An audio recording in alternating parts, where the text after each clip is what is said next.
Hello everyone, and now welcome to game 2 in the series between Reis versus Adelscott here on Neoplanet S. Reis spawning as the red Terran over here on the top right hand side of the map. Meanwhile, Adel spawning as the orange Protoss. Protoss versus Terran, game 2 in the series, as game 1 really showcased Reis doing a lot of very effective pressure tactics. You saw a small number of units really control and limit what Adel could really do. Also, the fact that Adel was greedy enough to try to go on 3 bases that early in the game as opposed to trying to take down that engineering bay. That engineering bay at the natural expansion did shut down Adel for a bit and forced his hand to try and take an expansion he wouldn't normally want to take, at least not that early. What will these players have learned after playing game 1? Let's take a look as we now whirl on into game 2. So far, Supply Depot now on the front door. SCV building a barracks a bit far away, and I don't know quite what to make of this. Meanwhile, coming back around, we can see that there is assimilators and gateways being built inside the base of Adel. Now, second pylon should be coming down momentarily, and as soon as that is ready to go, we should perhaps be looking at a cybernetics core. So far, pretty standard openings, nothing that I can really make any predictions on, as what 60% or 70% of the main builds out there do have a variation on 1 racks with gas and 1 gateway with gas. The all-important third building for Protoss has yet to come into play. After that cybernetics core, you want to see what's going to be coming up next. Are you going to see a Stargate, a robotics facility, a Twilight Council? As that will be dictating what the opening game is. If you see an additional gateway, that also dictates that you're going to be seeing a lot more gateway units and a little bit more early pressure, or perhaps more units for a heavier defense. The problem with going double gateway is that you really don't have enough minerals to take an expansion, and that does tend to cause a little bit of problems, as we now see the SCV making its way around. All right, the Zealot now making its way over, as we are already seeing quite a delay here. Not quite sure what's going on. You can see a Stalker now trying to be trained, and Adel is actually supply blocked. He was supply blocked for quite some time. This Stalker is significantly delayed, and in that time he didn't even start Chrono Boost.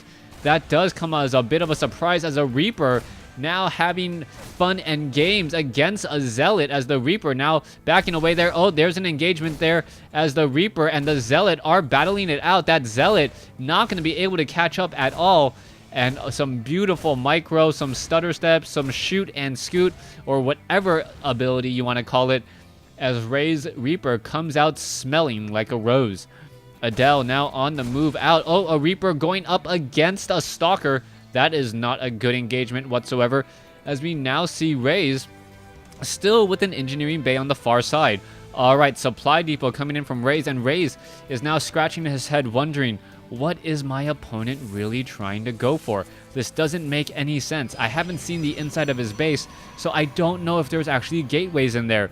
The Reaper is going to try and take a look. Meanwhile, Stalker and Mothership Core just coming in to put pressure on the front door. Very interesting strategy, as if Reis had actually put a barracks here instead, that would be another building that is vulnerable. Oh, Mothership Core taking a lot of damage. This is no good. Will it fall down to 15 hit points? And there is a time warp.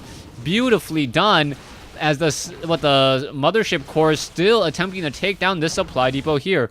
Meanwhile, Proxy Pylon is down. It looks as though Reaper did get inside. The Stalker did get that kill, but the Probe was taken out there, as we now see more damage being had. All right, Stalkers attempting to burn down this Supply Depot. Is it going to fall? Oh, Mothership Core, this could be bad here. Are we going to see a bit of an engagement, as Adel is still putting pressure on the front door? A couple Marine, or 1 Marine does get shot down here, as Reis is going to end up losing that Supply Depot.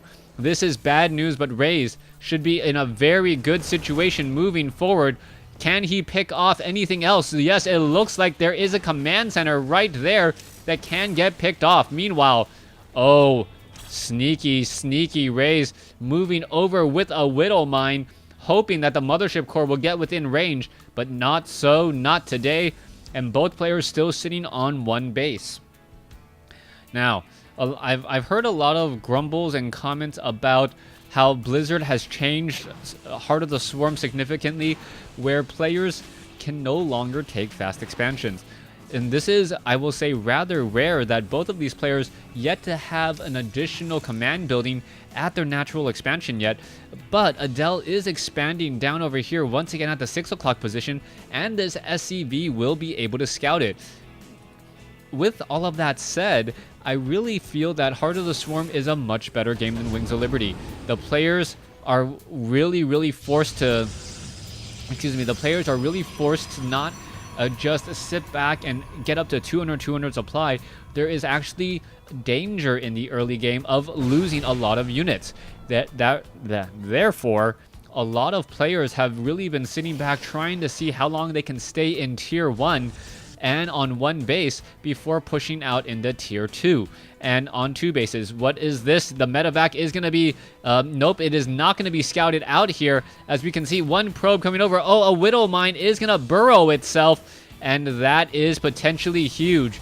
Was this spotted? That is a key question. Oh, I don't believe it. Oh, this is going to be painful. Yeah, three workers killed in an instant. And those probes now backing off. A lucky hit once more, as it may happen again. If it happens once, it will happen twice, so to speak. Or if it happens once, it won't happen twice. If it happens twice, it will happen a third time. I think that's what the saying is. If anyone actually knows what book I am quoting, hats off to you, because, yeah, that's a pretty obscure line from one of my favorite books. All right, so the Widow Mine did get the kill there. Let's come back around. Marine now shooting at this pylon. The pylon will slip, or the pylon will be completed, as Adel is now going to try to put some pressure on the front door. This is obviously going to be an uphill battle. Army supply 22 to 40. Scanner sweep, SCVs, siege tank. Yeah, an easy blast there, but the Stalker's going to blink up onto the high ground, take down the siege tank pretty quickly. No Guardian Shield, though, as Adel says GG. And SK Reis just showing solid gameplay. So far, he hasn't had to... Or in Game 1, we saw heavy harassment tactics. In Game 2, just keeping calm under pressure. Being able to repair that front door, getting Widow Mines, and simply not overreacting to what you saw. Also, if you take a look down over here, there was a drop just now coming into the base. The Widow Mine did have time to root itself, or not root, but burrow itself, taking down more units. Thanks for watching. Thanks for listening. Hope you guys enjoyed Game 2. Please stay tuned for Game 3.